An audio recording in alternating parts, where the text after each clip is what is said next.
The Old Testament describes God's relationship with the descendants of Adam, Noah, and Abraham. The first 5 chapters belong to the seed of Adam, chapters 6 to 11 to the seed of Noah, and from chapter 12 throughout the Old Testament to the seed of Abraham. Adam and many of his descendants disobeyed and lost the blessed life. But God maintained relationship with few. Sin became great on earth. So the end came for mankind, but Noah walked with God. Adam's descendants perished in the flood. Only Noah's family was saved by the ark. Noah's descendants were spread over the earth and turned away from God.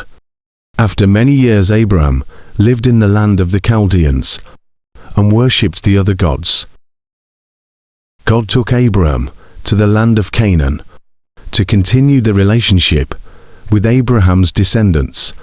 Abraham's descendants' relationship with God can be observed into 3 stages. 1. Abraham expanding into a nation. 2. This nation under the rule of native kings. 3. Next under the rule of Gentile kings.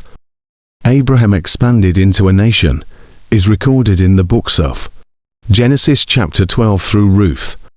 They ruled by their own kings is recorded in the books from 1 Samuel to 2 Chronicles.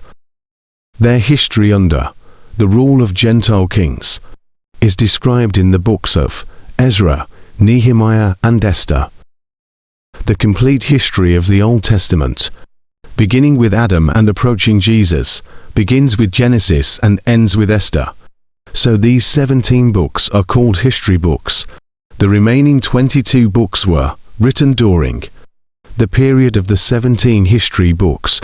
After these history books, the book of Job was written. In the time of Genesis, Psalms written by David, Proverbs, Ecclesiastes, and Psalms were written by Solomon. These 5 books, seated after the history books, revealed the divine wisdom and were written in poetic form. So we call them wisdom poetic books. Next to the wisdom books, the 17 books from Isaiah to Malachi are related to prophecies, so we call them prophetic books. It took about 4,000 years, from Adam to Jesus, the time span of Adam's and Noah's descendants. In the first 11 chapters is about 2,000 years. From chapter 12 throughout the Old Testament, the period of Abraham's seed until Christ was about 2,000 years.